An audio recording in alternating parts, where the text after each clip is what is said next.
Selamat pagi saudara Kompas TV, kembali lagi bersama saya Nida Destiani di Sapa Jabar, sebuah program talk show yang membahas tema menarik di sekitar kita. Nah saudara, di episode kali ini kita akan membahas terkait peran dan strategis Badan Pembentukan Peraturan Daerah atau Bapemperda DPRD Provinsi Jawa Barat. Seperti yang kita tahu saudara, peraturan daerah atau perda ini memiliki peran penting dalam mengatur berbagai aspek kehidupan masyarakat. Mulai dari ekonomi, pendidikan, kesehatan, tata kelola pemerintahan daerah. Tapi saudara, tahukah Anda bahwa pemerintahan daerah ini bagaimana kemudian mereka ini proses dalam penyusunan sebuah perda, siapa saja kemudian yang terlibat, dan bagaimana masyarakatnya dapat berkontribusi dalam pembentukan kebijakan ini. Kita akan membahasnya bersama narasumber yang telah hadir bersama kami, yakni ada Bapak Sugianto Nangolah selaku Ketua Bapemperda DPRD Provinsi Jawa Barat, fraksi Partai Demokrat. Selamat pagi Bapak Sugiarto, apa kabar? Pagi. Sehat Pak? Alhamdulillah. Sampurasun. Rampes. Alhamdulillah. Bapak, di episode kali ini kita akan membahas terkait Bapemperda itu tadi. Ya. Apa kemudian peran dan fungsinya? Mungkin di awal sekarang ini mungkin Bapak boleh jelaskan secara singkat saja apa kemudian peran dan fungsi Bapemperda, apa saja tugas utamanya, seperti apa? Ya, terima kasih. Tugas utama Bapemperda ini adalah membentuk peraturan daerah Provinsi Jawa Barat. Kami anggota Bapemperda ini lebih dari 25 orang. Oke. Kebetulan saya diamanati sebagai Ketua Bapemperda periode tahun 2025 ini. Alhamdulillah kami sudah membuat prolegnas tahun 2025 ini ada 14 Bapemperda yang sudah kami paripurnakan. Nanti yang siap akan dibahas di panitia khusus ketika nanti agendanya sudah ditetapkan. Oke. Nah itu proses dalam penyusunan peraturan daerah itu seperti apa sih Pak prosesnya? Ya, memang prosesnya itu ada tahapannya ya. Pertama dari persiapannya kita siapkan persyaratan yang dibutuhkan. Nanti ada pembahasan. Nah terakhir nanti akan ada penetapan sebagai perda. Nah nanti dari itu nanti kami akan melakukan evaluasi pengawasan begitu. Jadi Perda Jawa Barat ini sekarang ini semenjak DPRD provinsinya ada sampai saat ini jumlahnya sangat banyak, lebih dari 600 peraturan daerah yang ada di Jawa Barat ini. Maka dari itu saya sebagai Ketua Bapemperda mengambil kebijakan, kami akan mengevaluasi semua perda-perda yang ada sekarang ini, perda mana saja yang masih layak diundangkan, dan perda mana saja yang nanti akan direvisi, dan perda mana saja yang sudah expired, yang sudah tidak layak lagi diundangkan. Ini akan kami lakukan evaluasi. Dalam rangka apa? Dalam rangka sekarang ini, karena zaman sekarang ini sudah zaman digital. Betul. Maka kami akan membuat data perda nanti secara digitalisasi. Agar apa? Agar masyarakat Jawa Barat mudah untuk mengakses perda-perda yang ada di Provinsi Jawa Barat ini. Gitu. Oke, ada sebanyak 600 lebih peraturan daerah yang kemudian itu disusun gitu ya Pak. Mulai dari tadi menggunakan teknologi itu juga, kemudian mungkin ada segi pendidikan, begitu ya, kesehatan, begitu ya Pak. Banyak sekali mungkin ya. Nah, apakah pada saat proses penyusunan itu dari DPRD Provinsi Jawa Barat ini juga melibatkan masyarakat? Apakah kemudian ada partisipasi dari masyarakat seperti apa? Ya, jelas. Pembuatan perda ini sangat melibatkan masyarakat. Kami selalu saja dalam hal membuat rancangan peraturan daerah ini melibatkan baik akademisi, ya kan, stakeholder yang terkait itu dilibatkan. Nah, kami melakukan hearing kepada masyarakat dalam rangka menampung aspirasi masyarakat. Apa saja yang perlu dimasukkan dalam peraturan daerah yang kami buat. Contoh saja kemarin kami sekarang sedang akan membuat perda-perda tata kelola terhadap BUMD di Jawa Barat. Yang kedua, kami juga akan membuat perda tentang tata kelola aset Provinsi Jawa Barat. Nah, hal-hal semacam ini kami tentu akan melibatkan masyarakat. Dalam rangka apa? Dalam rangka partisipasi. Agar apa? Agar masyarakat merasa memiliki perda ini. Gitu. Harus ya Pak, ada partisipasi masyarakat dalam penyusunan perda ini begitu. Berarti mekanismenya melalui itu dia tadi ya, hearing aspirasi masyarakat ditampung. Oke, luar biasa. Baik Pak, nah dalam proses penyusunan perda ini, apa sih yang menjadi prioritas dari DPRD Provinsi Jawa Barat? Atau mungkin ada isu terkini yang sekarang sedang digali begitu? Ya betul, pasca HKPD sekarang, Undang-Undang bagi hasil opsi pendapatan daerah ini, Jawa Barat ini sekarang ini pendapatan daerahnya tergerus ya. Maka dari itu kami sekarang mendorong sekali perda-perda yang berkaitan memiliki daya ungkit terhadap pendapatan daerah Jawa Barat. Kenapa? Karena mana mungkin Jawa Barat bisa dibangun kalau tidak punya uang. Nah, sekarang ini kita tahu bahwa eksekutif dalam hal ini kan hanya pinternya dalam hal belanja saja, dalam hal mencari anggaran ini. Ini perlu didorong. Maka dari itu kami akan mendorong perda-perda yang memiliki daya ungkit terhadap pendapatan daerah. Kenapa? Karena di Jawa Barat ini potensi pendapatan daerah itu cukup tinggi. Contoh, kami memiliki ada 41 BUMD. Nah, BUMD ini kan sementara ini kan belum menguntungkan nih. Nah, bagaimana ke depan kami akan membuat regulasinya, perda-perdanya kaitan supaya apa? Supaya BUMD kita ini nanti bisa menyetorkan dividen.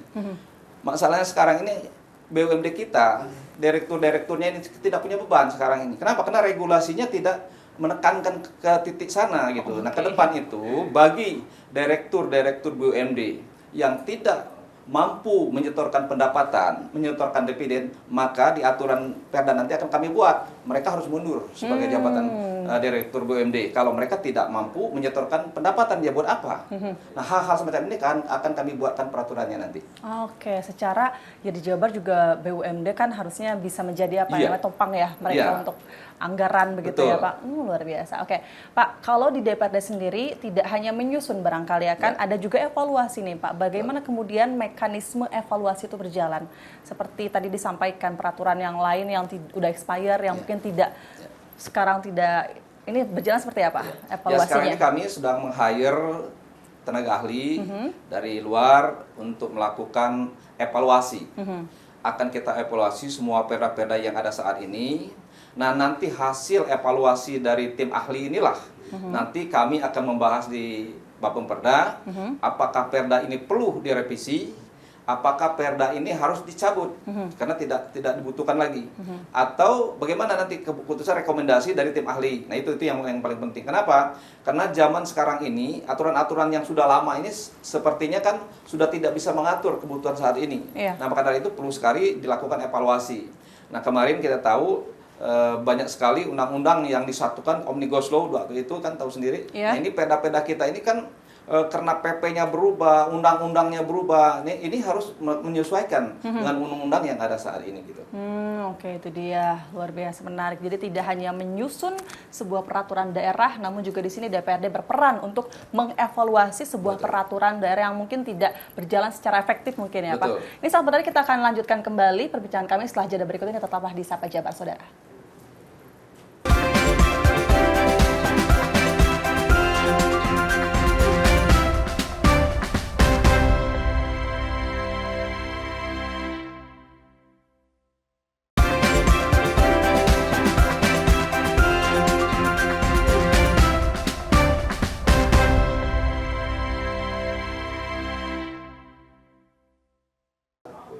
Kembali lagi di Sapa Jabar, Saudara, masih bersama saya Nida Destiani dan narasumber kami ada Bapak Sugianto Nainggolan. Nah, Saudara, kita masih membahas terkait Bapemperda ya Pak ya.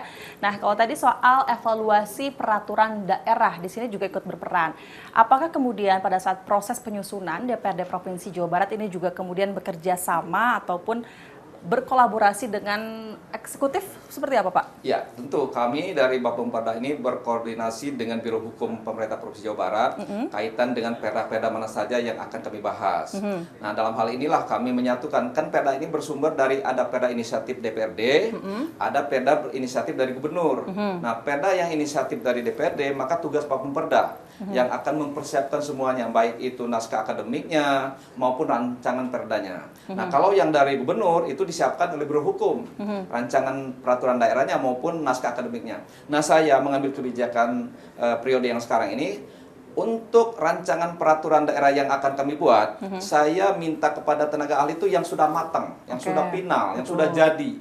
Jadi di pansus nanti tinggal membahas hal-hal apa saja yang perlu dibahas. Nah, hal-hal kemarin-kemarin rancangan itu biasanya belum final, akhirnya bongkar pasang lah di pansus. Akhirnya prosesnya menjadi lama. Nah, ke depan itu kami akan matangkan dari rencana perdanya, dari ranperdanya itu sudah jadi. Sudah siap diparipurnakan, kasarnya seperti itu. Nah, di pansus nanti tinggal membahas hal-hal apa saja yang perlu ditambahkan di sana begitu.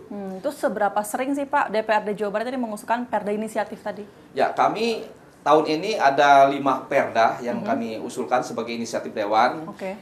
Setiap tahun kami mengusulkan minimal dari 5 perda, dan ini terus berjalan. Kenapa? Karena basisnya perda inisiatif ini adalah kinerja kami sebagai anggota Dewan. Iya. Makin banyak perda yang kami buat, ini berarti kami makin bekerja. Tapi makin kurangnya perda inisiatif yang kami buat, maka kami kelihatan tidak bekerja begitu. Maka dari itu kami maksimalkan polanya. Jadi pola maksimal untuk membentuk perda-perda inisiatif. Tetapi bukan sembarang perda. Kami perda yang betul-betul dibutuhkan oleh masyarakat. Betul, setuju. Perda yang betul-betul bisa membantu masyarakat. Contoh, perda tentang pesantren.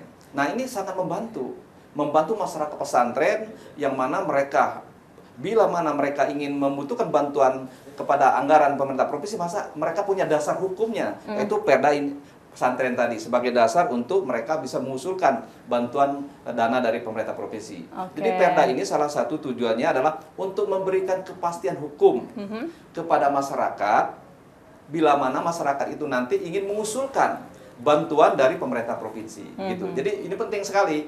Kenapa? Kalau ini tidak dibuat, maka masyarakat ingin memberikan bantuan, dasarnya apa? Nah, dasarnya perda ini gitu. Oke, itu tadi mungkin salah satu contoh perda yang sudah disebutkan. Ya. Ada mungkin contoh lainnya, Pak? Contoh perda yang sudah berjalan dan berikan dampak positif pada masyarakat. Ada apa? lagi, salah satunya perda desa wisata. Oke. Kita tahu bahwa Jawa Barat ini memiliki banyak desa, lebih dari 5.000 desa di Jawa Barat ini. Di sana tempat-tempat wisatanya banyak sekali. Nah, untuk menggali desa wisata ini supaya berjalan, supaya bisa dibangun, maka kami membuat peraturan perdanya, perda desa wisata ini. Nah, dengan perda desa wisata inilah masyarakat di daerah-daerah bisa mengusulkan bantuan keuangan untuk kepada pemerintah provinsi. Dasar hukumnya apa? Ada perda peraturannya. Nah, bila mana masyarakat mengusulkan bantuan itu dengan dasar hukumnya perda terkait, makanya pemerintah itu harus melayaninya, harus meresponnya. Nah, ketika pemerintah tidak meresponnya, apalagi tidak menanggapi bantuan itu, tidak memberikan bantuan tanpa alasan yang jelas, berarti pemerintah sudah melanggar perda yang buat sendiri. Nah, itu sebabnya perda ini menjadi penting. Tujuannya apa? Untuk memberikan kepastian hukum kepada masyarakat kita. Jadi DPRD siap nih Pak, menampung semua aspirasi, menjalankan semua perda demi kesejahteraan masyarakat. Sangat siap, karena kami wakil rakyat. Betul. Kami akan berbuat yang terbaik untuk rakyat. Waduh, harus betul-betul setuju Pak. Nah, Bapak, pada saat proses penyusunan peraturan daerah sendiri, apakah ada tantangan mungkin Pak, seperti apa? Ya, betul. Dalam hal pembahasan peraturan daerah, pembentukan peraturan daerah ini memang tantangannya banyak. Pertama, sekarang ini peraturan daerah ini kan cantolannya ya undang-undang. Nah, undang-undang ini banyak perubahan. PP-nya banyak perubahan. Ya, peraturan yang lebih tinggi dari perda ini banyak perubahan. Dari itulah kami kesulitan kadang-kadang untuk menyesuaikan. Kadang-kadang kami menunggu PP-nya terbit dulu. Baru kita bisa melanjutkan pembuatan perdanya. Contoh, perda tentang gas, tentang ini ya, apa namanya itu, energi di Jawa Barat. Kami masih menunggu RUN-nya dulu, RUN kebijakan nasionalnya dulu. Undang-undang ini apa tuh RUN dulu. Nah, baru RUN bisa dibuat. Nah, inilah yang menjadi kendala kami. Sehingga kami terpaksa tidak bisa menyelesaikan pembahasan, akhirnya buang waktu untuk pembahasan perda-perda terkait ini. Iya sih, sayang ya, yang betul. seperti itu. Justru masyarakat juga butuh peraturan secepat mungkin begitu untuk kepastian. Betul. Siapa tahu bisa disampaikan Pak terkait kendala tersebut begitu kan. Nah, berikutnya ini Pak terkait harmonisasi peraturan nih. Ini bagaimana nih Bapak Perda ini memastikan bahwa perda yang disusun ini tidak bertentangan dengan peraturan yang lebih tinggi? Nah, itu sebabnya ketika kami membahas rancangan peraturan daerah, kami membuat naskah akademiknya. Disitulah nanti akan ada tadi pembahasan. Nah, setelah naskah akademik ini diselesaikan, pansus dibuat. Nah, di pembahasan di pansus nanti ini mempertimbangkan. Bahkan kami sering kunjungan kepada Kementerian Dalam Negeri di Jakarta. Untuk apa? Untuk menyesuaikan apa saja aturan-aturan yang tidak sejalan dengan perda yang kami buat. Maka dari itu koordinasi, kolaborasi antara pemerintah provinsi dan pemerintah pusat ini harus wajib hukumnya. Kenapa? Dalam rangka menyatukan visi kita. Agar apa? Agar pembangunan di Jawa Barat khususnya ini terintegrasi dengan pembangunan di pusat gitu. Oke, Pak, saat ini berarti untuk penyusunannya ini sudah berjalan atau seperti apa? Ya. Kami alhamdulillah sekarang sedang berjalan. Pansus-pansus sekarang masih banyak yang berjalan. Bahkan saya sekarang masih di pansus 3 tentang energi tadi, tapi kami belum bisa selesaikan. Kenapa? Karena kami masih menunggu undang-undang PP-nya dari pemerintah pusat kaitan dengan Oke. energi nasional ini. Kita tahu bahwa sumber daya energi di Jawa Barat ini sangat besar, sangat luas. Kita harus berhati-hati. Kita tahu sumber daya energi ini sumber daya yang terbatas. Betul. Maka dari itu kita harus berhati-hati dalam mengeluarkan peraturannya. Agar Oke. apa? Agar anak cucu kita nanti tidak dirugikan dari sisi pengelolaan tata kelola energi. Gitu. Oke, berarti terkait isu tata kelola energi ini menjadi salah satu yang krusial dan sedang dikonsenkan seperti itu ya Pak. Oke, kita akan dengarkan kembali kemudian terkait proses penyusunan Perda setelah jeda yang berikut ini tetaplah di Sapa Jabar Saudara.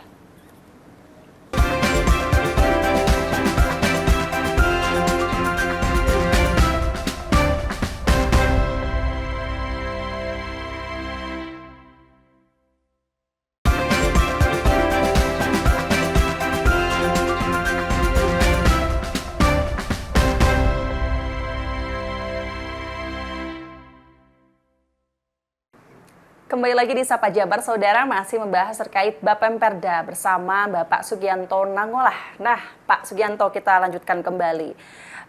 Dalam proses penyusunan peraturan daerah ini, kan pasti tadi disampaikan tidak hanya dari orang DPRD saja, ada keterlibatan dari luar. Mungkin kalau dengan pakar ataupun akademisi itu terlibat juga atau seperti apa, Pak? Ya, betul. Kami setiap tahun sudah berlangganan dengan Universitas Pajajaran Oke. 4. Yang kami undang untuk menjadi tim ahli di Provinsi Jawa Barat ini. Alhamdulillah selama ini tim ahli sangat membantu kami dalam membuat peraturan daerah ini. Kenapa? Karena peraturan daerah sekarang ini sudah mulai berkembang ya, masuk kepada ranah-ranah di mana masyarakat adat kita sekarang ini harus betul-betul ahli-ahlinya yang akan berbicara di situ. Kita tahu di Jawa Barat ini masyarakat adatnya banyak, maka dari itu mempertimbangkan dari seluruh aspek untuk membuat peraturan daerah ini. Gitu. Betul. Nah, itu seberapa besar tuh peran para pakar ataupun ahli dalam proses penyusunan itu? Ya, peran pakar ini mereka mempersiapkan naskah akademik kami ya untuk pembahasan peraturan daerah ini. Nah, dari naskah akademik inilah nanti kami akan melihat hal-hal apa saja yang perlu diatur dalam peraturan daerah. Karena peraturan daerah ini dibuat, kami tetap melihat dari sisi kepentingan masyarakat tadi. Perda-perda yang tidak mendukung kepentingan masyarakat biasanya itu akan kami belakangkan. Yang kami utamakan adalah bagaimana agar masyarakat mendapatkan manfaat yang besar dengan adanya perda ini. Itu yang pertama. Kenapa? Karena masyarakat Jawa Barat ini ya sangat membutuhkan peran pemerintah ini. Nah, melalui apa kepastiannya? Ya melalui perda-perda yang dibuat ini. Nah, setiap perda itu kan ada pergubnya. Nah, maka dari itu kami dalam rangka pembahasan perda itu selalu saja meminta pergubnya juga dibahas. Kenapa? Karena kalau nanti perdanya sudah dibuat, lantas pergubnya tidak keluar, jadi perdanya tidak bisa diimplementasikan. Maka dari itu pembuatan perda dan pembuatan pergub ini seiring dia. Perdanya selesai, pergubnya juga selesai. Agar apa? Agar semuanya bisa berjalan. Karena perda tanpa pergub itu ya perdanya tidak bisa diimplementasikan. Akhirnya perdanya tidak bisa dimanfaatkan oleh masyarakat. Maka dari itu penting sekali naskah akademik ini yang kami buat ini yang untuk melihat sejauh mana aturan-aturan ini bisa kami atur gitu. Berarti cukup berperan besar ya bagi mereka sangat para tenaga ahli, besar, akademisi maupun para pakar ya. Betul. Nah, Pak Sugianto, setelah kemudian disahkan, ini pasti akan ada pengawasan implementasinya dong ya Pak ya. Betul. Nah, khususnya setelah disahkan nanti bagaimana nih DPRD ataupun khususnya Bapemperda ini mengawasi implementasi di lapangan nanti? Ya, perda yang kami buat bukan saja pengawasan, kami pun mensosialisasikan. Maka dari itu sekarang ini ada program Sosper namanya, sosialisasi peraturan daerah. Nah, kami DPD Provinsi Jawa Barat ini setiap 1 minggu sekali turun ke masyarakat untuk sosialisasi peraturan daerah. Kenapa Sosper ini menjadi penting? Karena banyaknya perda yang ada saat ini, jangankan masyarakat, ya kan masyarakat daerah, orang perkotaan aja tidak tahu dengan perda itu. Nah, maka dari itu perdanya sangat penting sekali untuk disosialisasikan. Nah, periode yang tahun sekarang ini kami sudah agendakan ada 48 kali kami akan melaksanakan sosialisasi peraturan daerah kepada masyarakat. Artinya apa? Artinya sebulan itu 4 kali kami akan sosialisasi. Nah, 1 tahun 48 kali. Artinya 1 minggu sekali. Nah, inilah dengan banyaknya jumlah dengan sosialisasi inilah barangkali perda-perda yang ada ini nanti bisa tersosialisasikan semua kepada masyarakat. Nah, di samping itu tidak hanya sosialisasi, kami pun akan mendigitalisasikan perda-perda yang ada ini. Tujuannya apa? Tadi tujuannya agar masyarakat mudah mengakses perda-perda yang ada di Jawa Barat ini. Kenapa penting? Karena masyarakat itu membutuhkan bantuan pemerintah. Masyarakat harus ada dasarnya begitu. Nah, dasar hukumnya apa? Ya dasar hukum peraturan daerah Provinsi Jawa Barat. Ya itu. Berarti mensosialisasi salah satunya dengan digitalisasi itu Ya, ya, Pak? betul. Oh, itulah cerminan teman-teman dari DPRD. Ya. Agar kemudian perdanya juga sampai ke semua Ya, di pelosok. samping itu juga, ketika kami sosialisasi, di situ kami pun merespon apa yang menjadi aspirasi masyarakat. Kalau ada aspirasi masyarakat berkeberatan terhadap perda terkait, perda bisa kita revisi, gitu. Bisa kita lakukan revisi. Nih, kalau kami sosialisasi perda, kayak kemarin kita perda tentang sampah. Nah, kita sosialisasikan. Tujuannya apa? Agar masyarakat sadar atas sampah ini dan mereka memiliki tanggung jawab terhadap proses sampah ini. Kenapa? Karena kalau tidak melibatkan masyarakat, mana mungkin kita bisa mengatasi persoalan sampah ini. Maka dari itu, kami di perda itu mengatur dari hulu sampai hilir kaitan dengan sampah ini. Iya, betulnya juga menjadi tanggung jawab masyarakat. Sehingga mereka harus tahu peraturan daerah itu banyak sekali aspeknya dan apa saja ya. Nah, Bapak boleh dong cerita sedikit ini. Apakah ada peraturan daerah yang mendukung terkait ekonomi, perkembangan ekonomi untuk daerah? Ada nggak? Ya jelas. Jadi sekarang ini kami sedang merencanakan pembuat revisi terhadap perda ekonomi kreatif di Jawa Barat. Oke. Kenapa? Karena perda ekonomi kreatif di Jawa Barat sangat penting. Kenapa? Karena ekonomi kreatif Jawa ini potensinya sangat besar. Nah, sekarang Kementerian Ekonomi Kreatif ini sudah berdiri sendiri sekarang. Nah, maka dari itu barangkali ini kami nanti akan berkoordinasi dengan Kementerian Ekonomi Kreatif untuk menggali potensi-potensi ekonomi yang ada di Jawa Barat ini. Nah, melalui regulasi peraturan daerah inilah nanti kami akan menuangkan ya aturan-aturan yang berpihak kepada rakyat. Bagaimana sih Perda bicara tentang pemasaran ekonomi kreatif, membantu masyarakat. Bagaimana pula Perda nanti bicara tentang permodalan ekonomi kreatif. Nah, itu akan kami akan kami buat. Begitu juga dengan pelatihan-pelatihan untuk ekonomi kreatif. Nah, inilah yang nanti yang akan kami dorong agar apa? Agar zaman sekarang ini kan sudah mulai banyak belanja online ya. Betul. Nah, inilah akan kita sesuaikan. Ya kan, belanja online sekarang ini bagaimana, ini kan kreativitas ya yang muncul. Nah, mudah-mudahan masyarakat kita di daerah ini bisa jadi pengusaha nanti. Kalau mereka tahu bagaimana cara berdagang online kan begitu. Nah, nanti barangkali kami akan di sana nanti kita akan sosialisasikan begitu.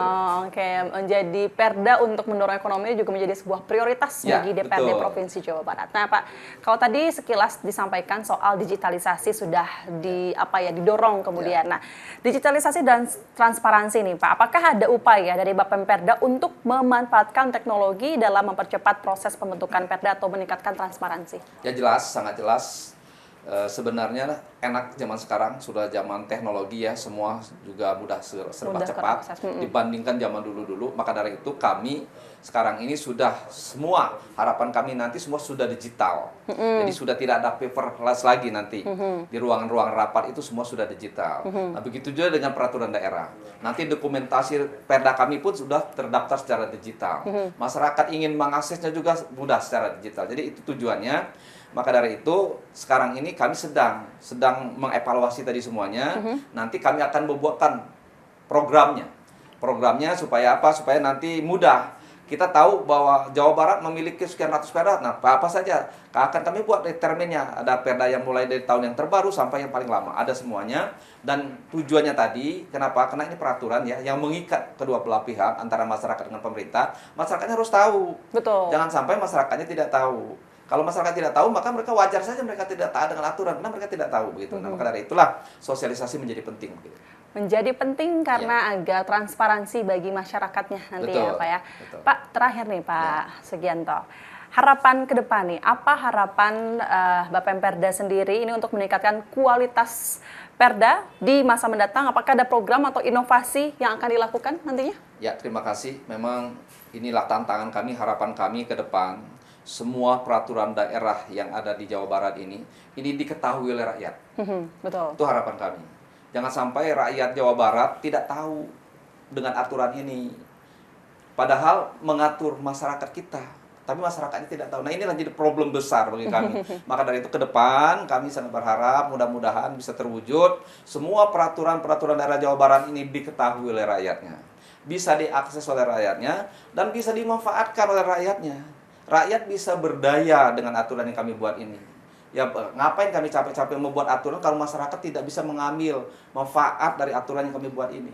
Nah, itu tujuannya. Itu harapan saya ya. Ke depan mudah-mudahan baik rakyat yang di kota, di desa, di mana-mana mereka bisa mengetahui berapa jumlah perda di Jawa Barat, apa saja perdanya, apa saja yang mereka bisa manfaatkan di perda itu. Ini yang paling penting bagi saya. Baik, luar biasa. Ya. Terima kasih banyak Bapak Ya, terima Sugianto. kasih. Saudara, ternyata memang ini adalah menjadi tanggung jawab kita bersama dan sebagai masyarakat kita juga Ya. harus tahu peraturan daerah dan kita tunggu peraturan daerah Ya. yang akan berjalan dan berdampak Betul. positif bagi masyarakat ya. Betul. Terima kasih saudara telah berbincang bersama kami di Kompas TV Jawa Barat hanya di Sapa Jabar dan bisa ketemu lagi di episode selanjutnya yang lebih inspiratif. Bersama saya Nida Destiani dan Bapak Sugianto Nainggolan. Assalamualaikum. Terima kasih, sampai jumpa.